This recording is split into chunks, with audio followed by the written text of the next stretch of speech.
Ever wonder how an X-ray image is created? Check this out. So we put together this quick setup here to show you how X-ray images are created. In this example, this piece of paper against the wall represents our X-ray sensor, and this black rectangle here is the active area, so the area of the sensor that's actually collecting an X-ray image.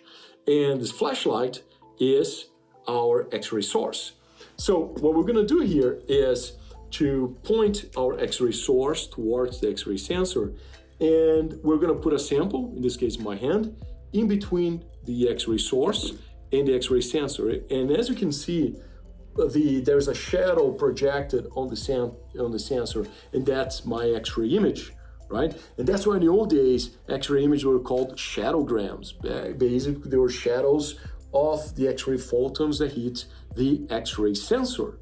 Now, what's actually happening here, very similar to these photons from the flashlight, is that the X-ray image is nothing but a representation of the density of the sample, because the X-ray photons that stop on the sample, in this case my hand, the X-ray photons that stop on my hand do not reach the active area of the X-ray sensor.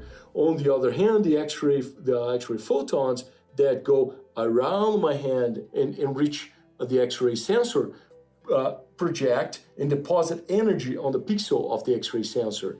And that's the way that X-ray images are formed, because depending on the density of your sample, more or less X-ray photons are going to be stopped.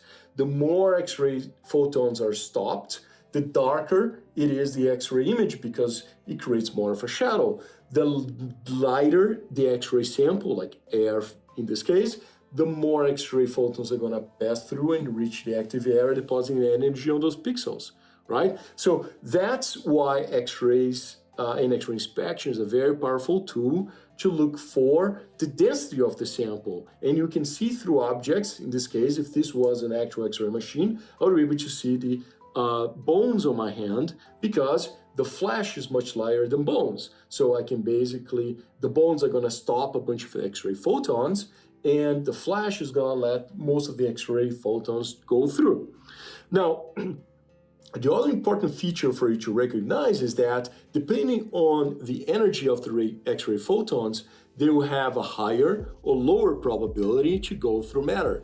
The higher the energy of the X-ray photon, for example, 130 keV instead of a 90 keV, the higher the probability that photon is going to go through my sample. And that's why when we're talking to customers about what kind of X-ray energy they need in their X-ray machines, we look at what samples they have. If it's a dense sample, you might need a higher power X-ray source. If you have a lower density sample, like seeds or films, you might need a lower power X-ray source.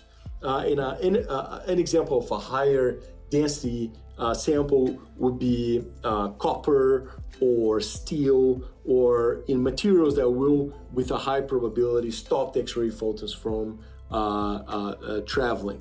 So that's it in a short amount of time, how an X-ray image is created, from the X-ray source to X-ray sensor and a sample in between projecting that shadow. Thanks very much for watching, and don't forget to subscribe.